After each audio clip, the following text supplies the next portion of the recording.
Dear Mom and Betty, well, here is your baby boy again, writing a letter to you from the front lines. I don't know if I told you before, but I'm now in action again. I have seen and experienced things that I never dreamed of seeing, and now will never forget. The most honest words ever spoken were when Sherman Dearest said, folks, "War is hell." we are taking off tomorrow morning on a secret mission. If I get through, you won't get this, for this will be mailed after I'm gone. I have almost forgotten how peaceful and quiet it was back at home. It seems that was in another world where there was not a shell hole or shot-up buildings. Dear Dad and Jerry, I would appreciate if you would save these letters, because I want them back after the war to keep them for my children.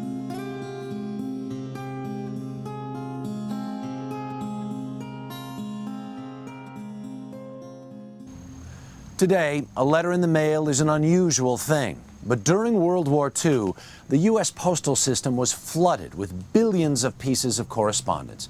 Letters flowed back and forth around the world as American soldiers and sailors sent word back home about fighting and dying.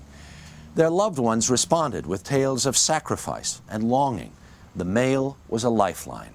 Letters were read over and over again until the war was over, and those oh-so-precious letters were put away, seldom to be looked at again. Until now.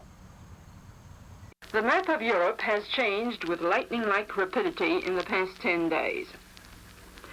In the summer of 1940, war was raging in Europe.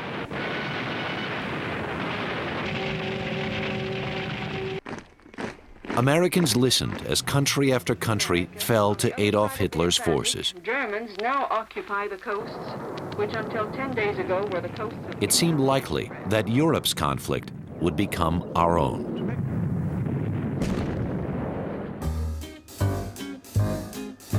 So in September, Congress passed the first peacetime draft in the nation's history. All across the country, men began to report for training. It was here they started writing home about what military life was really like. Dear Mother, well, I am progressing, I hope, slow but surely, towards resembling, however slightly, a soldier. Sometimes I think I am the dumbest rookie in the camp, and the sergeants and corporals agree.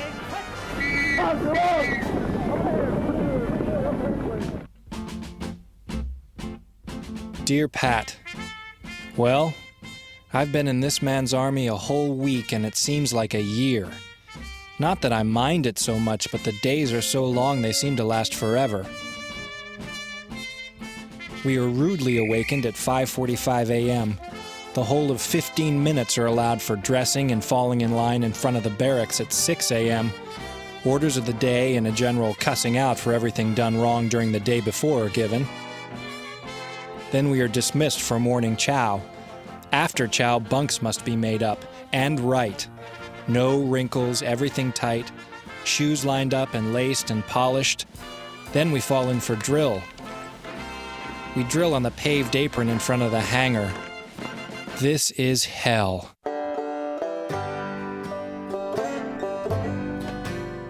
Only 15 years old, Bill Lynn lied about his age to get into the Marines, a decision he soon sorely regretted. Dear Mom, this is the lousiest place in the world. Our clothes they gave us are too big for some of us. And I got my shots today, and they really do hurt me. I mean, the sergeant's crabby.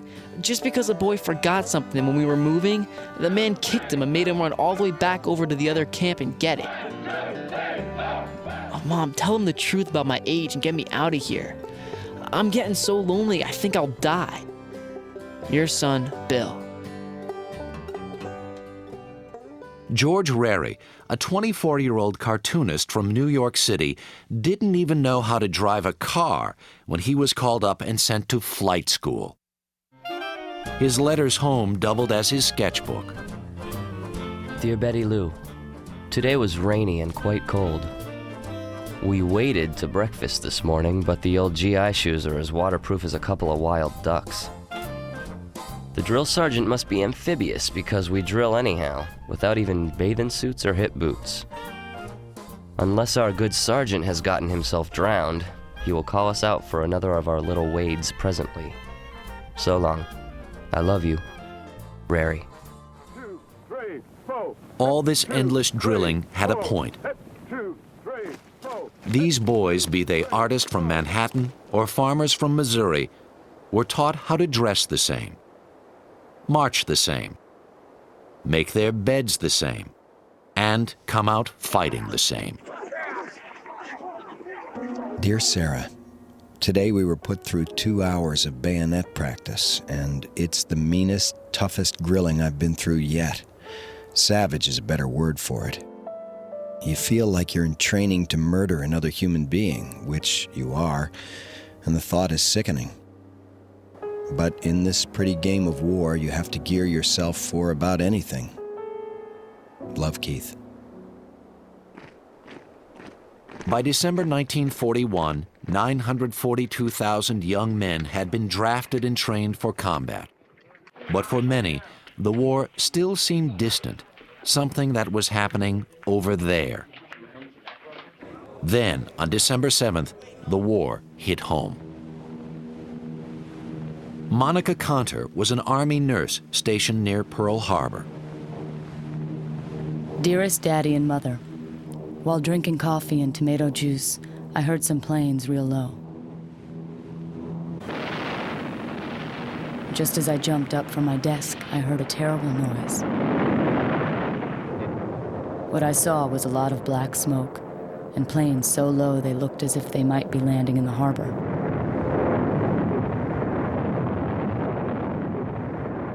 The wounded started coming in 10 minutes after the first attack. The sight in our hospital I'll never forget. No arms, no legs, intestines hanging out. In the meantime, the hangars all around us were burning, and that awful noise.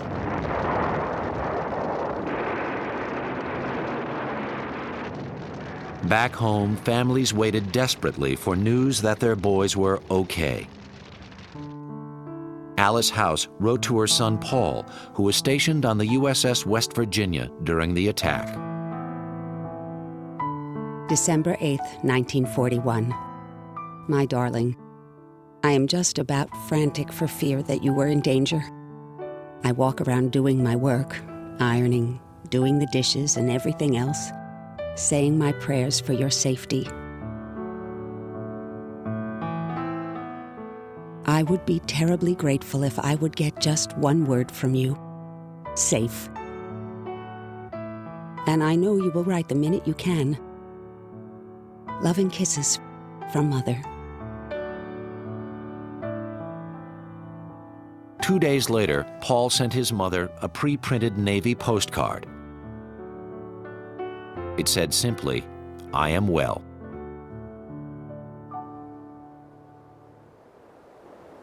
The war was now very real and very present.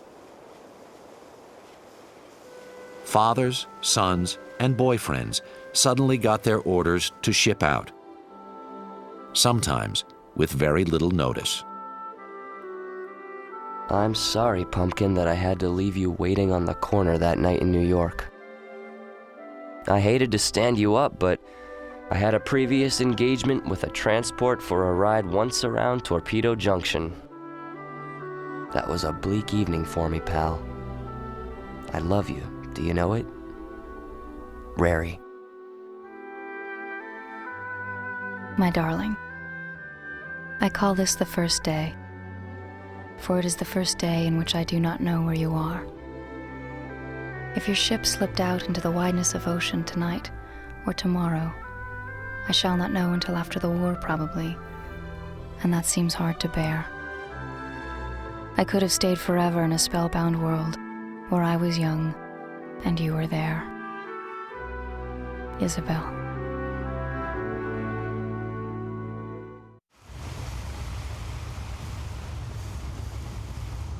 My sweetheart, I haven't written you for the last few days. A little seasick again and very depressed. I am so anxious to get off this boat that's stuffed to the hilt with human cargo. Then perhaps I'll be able to think more clearly. What we have been sent to do here will be made less hazy, and whatever it is, we'll learn to adjust to. We're pretty well geared by now to know it won't be too pleasant. January 1942. 280,000 Americans had been shipped overseas. These recruits had been trained in the ways of war. But they quickly learned that boot camp was one thing. Battle was quite another. Dear Dad, this battalion of Marines saw first combat and rode roughshod over the nips. We attached tremendous importance to our every step, and emerging victors thought ourselves world conquerors.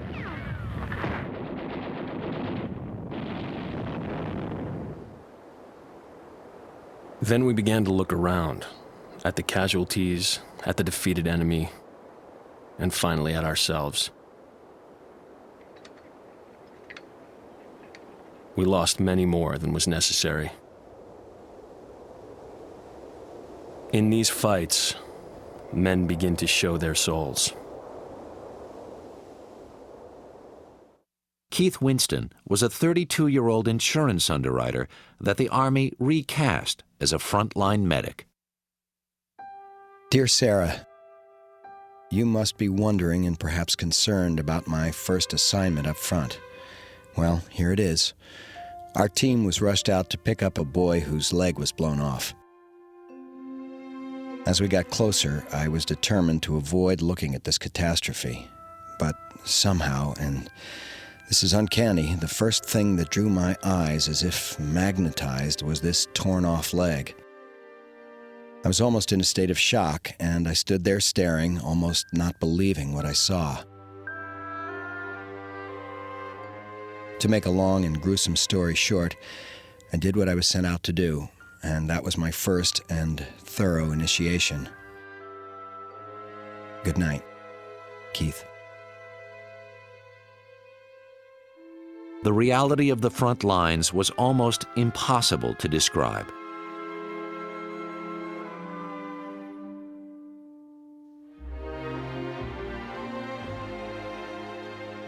Paul Curtis, a 22-year-old GI from Tennessee, wrote this letter home after he arrived in Italy. Dear Daddy, I have seen my first action, and it's horrible beyond words. I've almost forgotten how peaceful and quiet it was back at home. It seems that was in another world where there was not a shell hole nor shot-up buildings, and where there was no noise and everything was clean and pretty. The battlefield is the saddest place I have ever been. Don't let anyone tell you the wounded don't cry. They are the most pitiful sights I ever saw. Don't worry, I'll be okay. Love, Paul.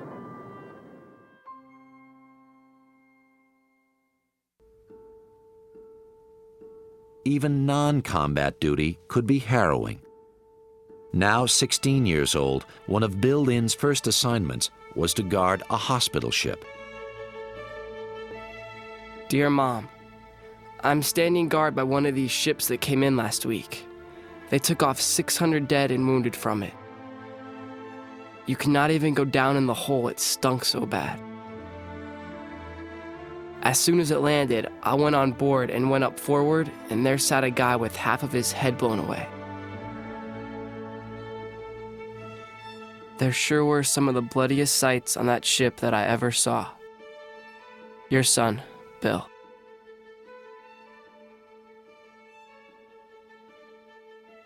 Back home at Ohio State University, Erwin Blonder had imagined combat as part of his college's ROTC. He soon experienced the real thing on the beaches of southern France.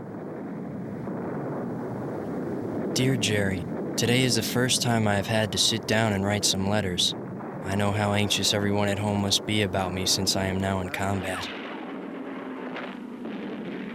The day I landed, I got my first baptism of fire. When we hit the beach, a few German shells came screaming in, and one hit about 20 feet away from me. I was well protected because I was still on the boat, but it sure scared the hell out of me, and I never screamed so much in my life. I hope I never get that close to one again.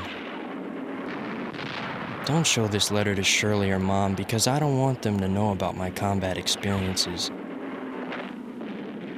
Your brother, Erwin.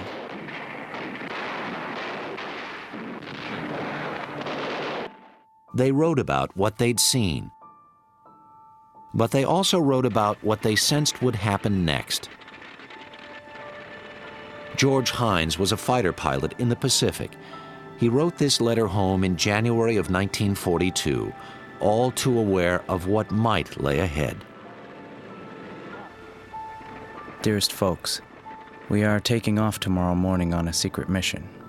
If I get through, you won't get this, for this will be mailed after I've gone.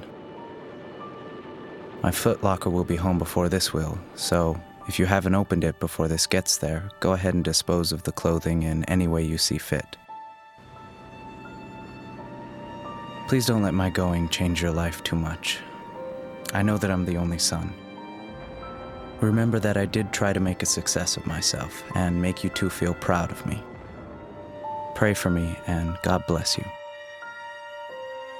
Your loving son, George.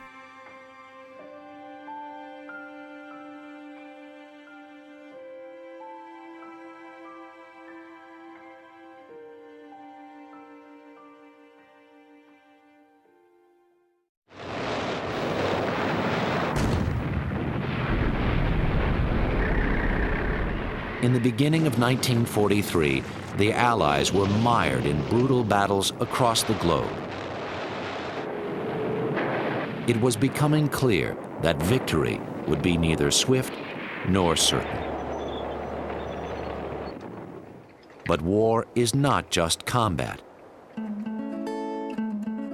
There were weeks, sometimes months, between frontline assignments, and the men filled the time the best way they knew how. Dear Mother, I believe I am scheduled to fly a mission tomorrow for the first time in ages. I really have been leading a most leisurely life lately, flying a little now and then.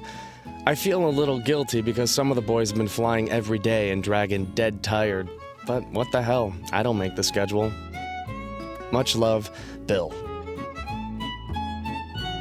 Dear Sarah, these medics are really going mad. To let off steam, the boys play football games in the square. Another outlet is our water fights, and the whole village has been joining in the horseplay. Some fun, eh? But it keeps the boys from going batty. Love, Keith.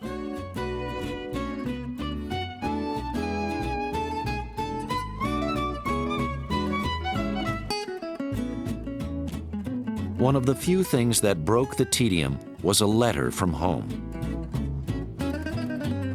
Whether in a trench or in a hospital, mail call was the highlight of the day. Dear Edna, the mail caught me. 23 letters. Had a fun day yesterday reading them. After reading your letters, it gave me a lost and lonesome feeling, but it did shorten the miles between us. Darling, I'm enclosing some snapshots. The kitten is no longer with us, having made the Ransoms her permanent home. I want so much for you to be able to spend some time at the cottage with me. I've worked so hard on it, it is practically suburban in comparison with what it used to be. Don't become too nostalgic, though. Things still go wrong with the plumbing. Oil stoves smoke and the cellar floods. There are plenty of aches and pains attached to country life. But I'm awfully glad I had this place while you were away. Everything is getting me a bit down now, but that is only natural. You'll set everything straight when you are here. My love, O'Hara. Any news from home was welcome, from the ordinary to the momentous. George Rary had anxiously waited 9 months for this news. Betty Lou, this happiness is nigh unbearable. Got back from a mission after 4 o'clock this afternoon and came up to the hut for a quick shave before chow. What did I see? A small yellow envelope. I thought it was a little early, but I quit breathing completely until the wonderful news was unfolded. A son! How did you do it? I'm so proud I'm beside myself. Love, Rary. Dear John, it was so nice to receive your letter and to know you are well. You asked about Springfield. Back home, no matter if there was big news or no news, you were expected to write. And America heeded the call. In 1 month alone, more than 65 million letters were sent to U.S. troops stationed abroad. And in exchange, each serviceman sent back an average of 6 letters a week. The sheer volume of mail was drowning the U.S. Postal Service. So in 1942, the U.S. government decided to adopt Britain's method of microfilming letters, which were then reprinted overseas. These new messages, called V-mail, could reduce nearly 1.5 tons of letters to a mere 45 pounds. V-mail lightened the load, but there were a few unexpected snafus. Lipstick kisses from lovelorn sweethearts routinely jammed the machines. This was known as the Scarlet Scourge. Sometimes, however, the sentiments were not so loving. Saul Summers was aboard the USS Ajax when he was hit broadside by a letter from his gal. Dear Saul, I know it's been quite some time since you last heard from me, and no doubt you've been wondering why the long absence. This is by far the most difficult thing I've had to do, and you must realize how much it pains me to have to do this. So I'll be perfectly honest with you. I've met someone I care for very much. Darling, this war, any war, is hell. Absence is such a strain. I have seen so much heartache along these lines, so many Dear John letters, so many guys falling apart. And guys over here attaching themselves to one woman after another because of long separations and sheer desperation. Thoughts of wives and girlfriends were often what got these men through their day. And long hours were spent mapping out plans for the future, a time when they would finally leave the front lines behind. Lord, Betty Lou, it seems like an eternity since I've seen you. I don't care for this war. I want you and Damon and the life of our own choosing. I want to see you and kiss you every day of my life. I want to beef about your silly hats and tell you how lovely you are. I've got all these things to do and time's a-wasting. So let's get the war over, okay? I love you, my sweet Betty Lou. Rary.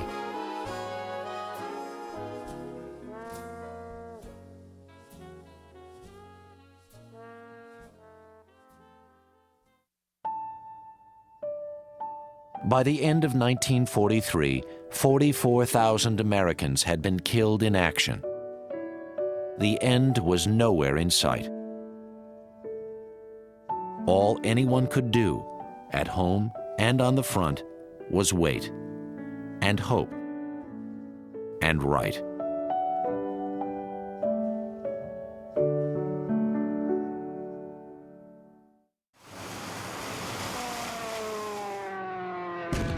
I've seen some action.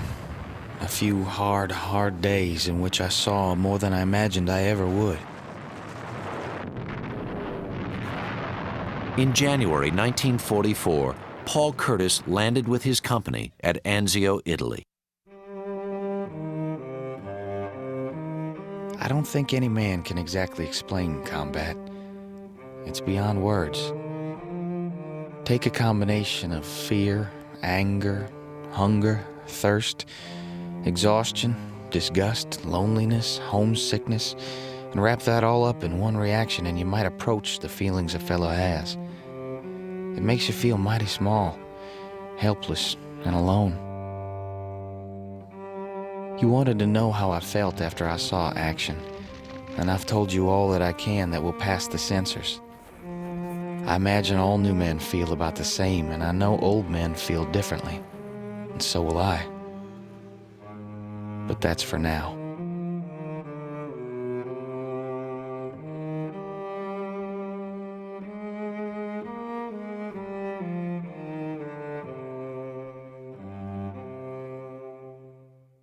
Nearly 3,000 Americans died in combat at Anzio, but it proved to be an important European victory for the Allies. By 1944, American troops were beginning to conquer island after island in the Pacific.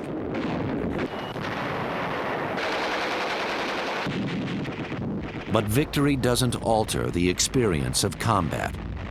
The war was changing these men in ways they were only beginning to comprehend. Dear Dad, our stomachs have been ravaged with the food we've eaten and the way in which we eat. We fought the Japs for water and cigarettes. Often we have shot and ripped off a Jap's pack and canteen before he has a chance to fall. I've buried both Japs and Marines. That is probably the most odious task of all. Decomposition begins within 4 hours in this climate. I am sure that I am hardened. If a man cannot produce, I'll push him into the most degrading, menial task I can find. A man that shrinks from duty is worse than a man lost. He's not fit to live with the men with whom he's not willing to die.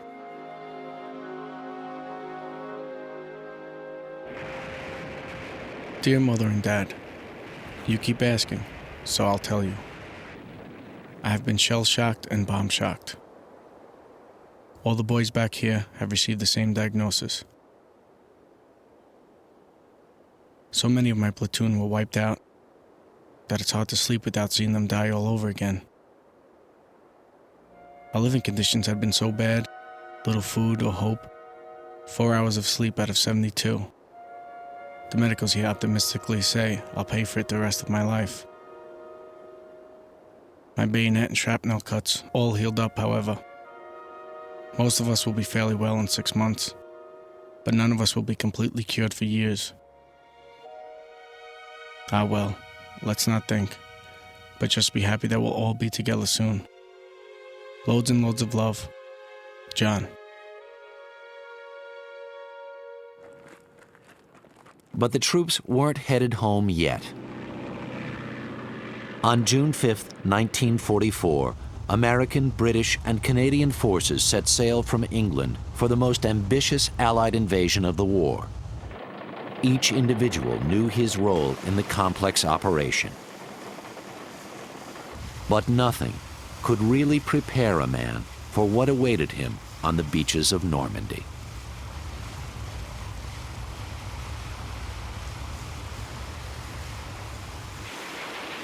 In the faraway distance, I could hear the rumble of the artillery and the rat-a-tat-tat of the machine gun fire. The elements were at their worst, and our landing craft was half filled with water. We used our helmets to throw it overboard, and I thought we'd never make it. Finally, the word came, "Let's go," and we were in combat.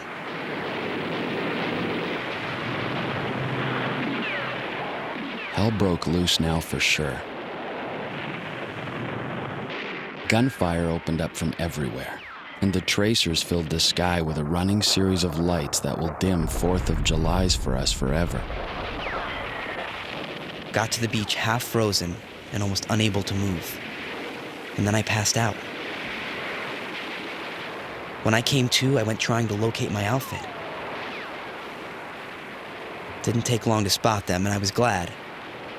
But gracious Lord, what was left of them? Just a handful.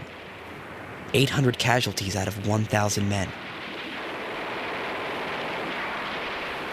I stuck my head under a gun shield while orange tracers raced upwards and white ones sped down from the passing aircraft. I have heard tell that extreme fright loosens a man's bowels, and I know it to be true. From then on, I was a terrified, unthinking animal.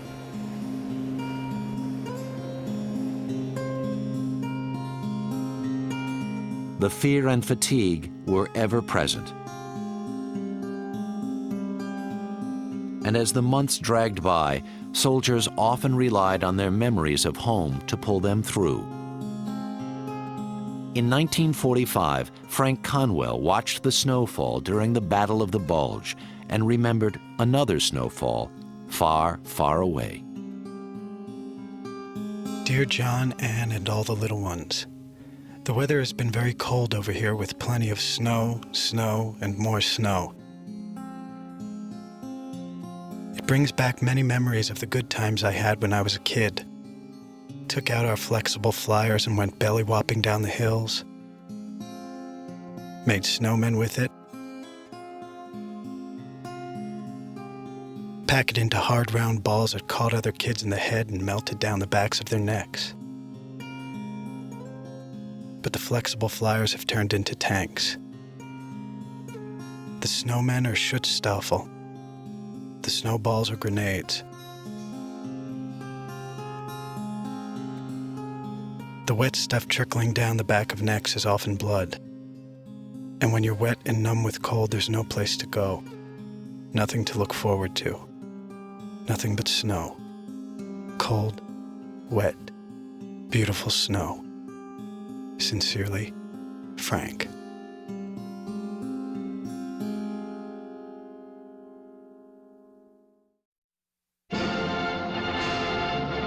April 1945, the German army was decimated.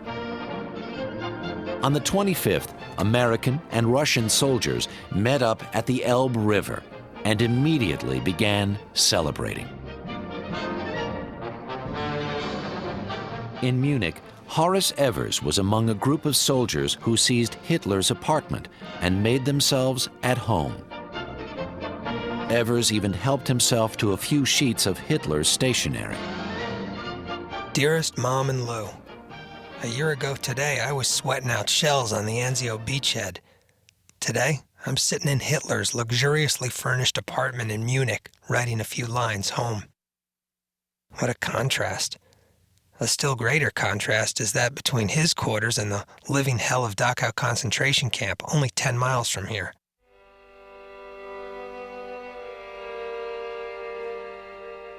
I had the misfortune of seeing the camp yesterday and still find it hard to believe what my eyes told me. The first boxcar I came to had about 30 what were once humans in it. All were just bone with a layer of skin over them. Most of the eyes were open and had an indescribable look about them. They had that beaten, what did I do to deserve this look? 20 or 30 other boxcars were the same. Bodies on top of each other. No telling how many. How can people do things like that? Your son, Horace.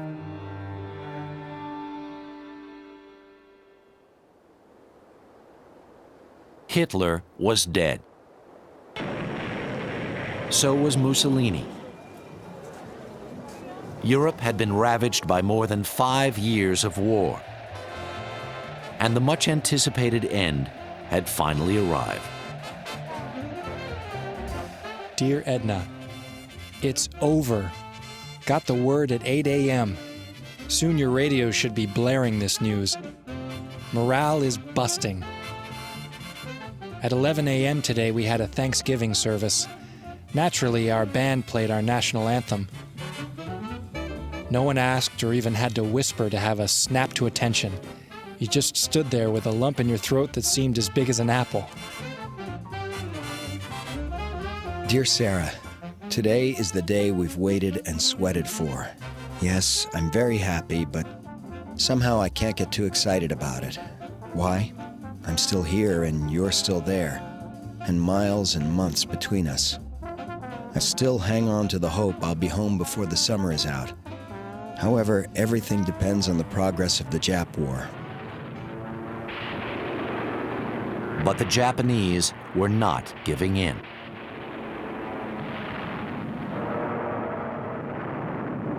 One of the most grueling battles of the war, Okinawa, was yet to be won. Okinawa Island, 1945. At 7 o'clock, we shoved off in the attack. That night was the most horrible I will ever remember. We were wading down the coast and boys were being killed right and left. Mortar shells lit on their heads, and this really did something to all of us. 2 of us carried one boy back with us, and our aid man gave him plasma all night, but he died the next morning. I had 4 men in my squad at the finish. One of my best friends died in my arms. I cried when he died. Your loving son, Dick. "12,000 Americans died in Okinawa. The Japanese lost over 100,000.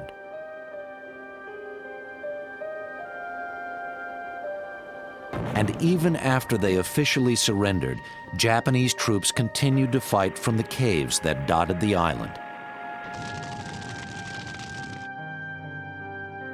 Ed Sikowski's battalion was sent to clear these caves, which they soon learned were filled with civilians as well as Japanese soldiers. We formed a line ascending from the depths of the opening. We assisted these most miserable of God's creatures up to ground level. We were sick with repulsion as we handled those sodden, leprous-appearing people. A boy was burned from head to foot, a mass of gray, blistery mold. The remainder of the day, we carried explosives to the mouth of the openings.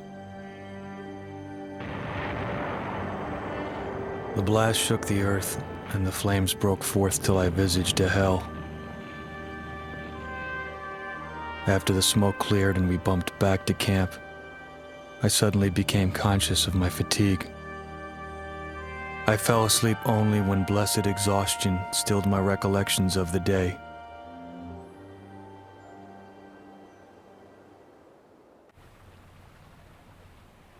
A full-fledged invasion of Japan seemed inevitable. But then, in the blinding light of a new kind of weapon, it was all over.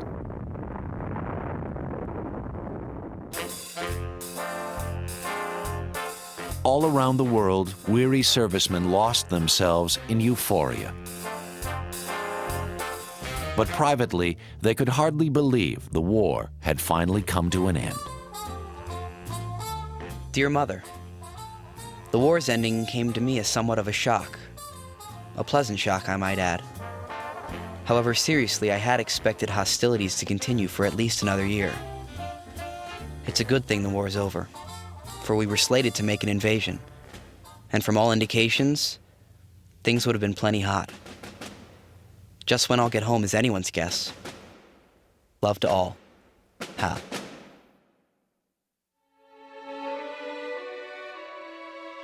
Perhaps no one was more relieved to be going home than those liberated from prison camps. Bill Chapin had been taken prisoner by the Germans in November of 1944. His wife, O'Hara, hadn't heard from him in 6 months. My darling, I hope and I feel almost sure that I shall get home before this letter does, but thought I'd better write anyway in case of any delay. After I was wounded, the Germans amputated my right foot. Again, I assure you that it was necessary because it was practically off anyway. After you get over the initial shock, you will come to realize that it is of very little consequence. There are plenty of us like that, and our morale is very high, I assure you. So cheer up and don't worry about me. I'm alive and very much kicking. Love, Bill.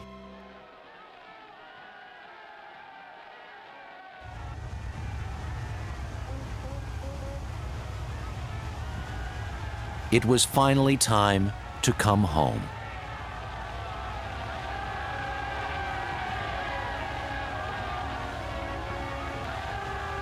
As these men made the journey back, life, real life, began sinking in. Edna, won't Christmas be great? If I get home on time or not. Just knowing that it's the last one apart. No sweating, planning, conniving, or living in hope of being together. We will be. Not long now. Dear Russell, I put in my priorities. 1. Get home. 2. Set a date. 3. Tie the knot. 4. Set up our dream home. And 5. Look ahead to a new arrival. A boy for me and a girl for you. Dear Sis, for many it will be a new and strange life. Not all of us will be able to take up where we left off and continue as if nothing had happened. There are those who will return to their homes in such condition that life can never again be such a pleasure as it once was. Dear Sarah, I must admit that I can hardly contain my exhilaration at the thought of our joyous reunion. Until later, my sweetheart. But this time, not by letter. Your always loving husband, Keith.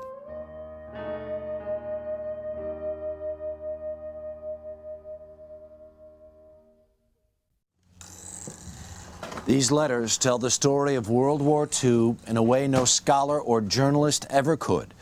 They are the words of ordinary people thrown into extraordinary circumstances. If you have letters from the war, we at the History Channel urge you to make sure they are preserved. Those letters are part of a legacy of sacrifice and honor. As part of our ongoing efforts to save our history, we encourage you to contact one of the following organizations: the Legacy Project in Washington, D.C., the Institute of World War II and the Human Experience at Florida State University in Tallahassee, the Eisenhower Center for American Studies at the University of New Orleans in Louisiana, the World War II Letters of United States Women at Bryant College in Smithfield, Rhode Island. Or you can visit us at our website at historychannel.com.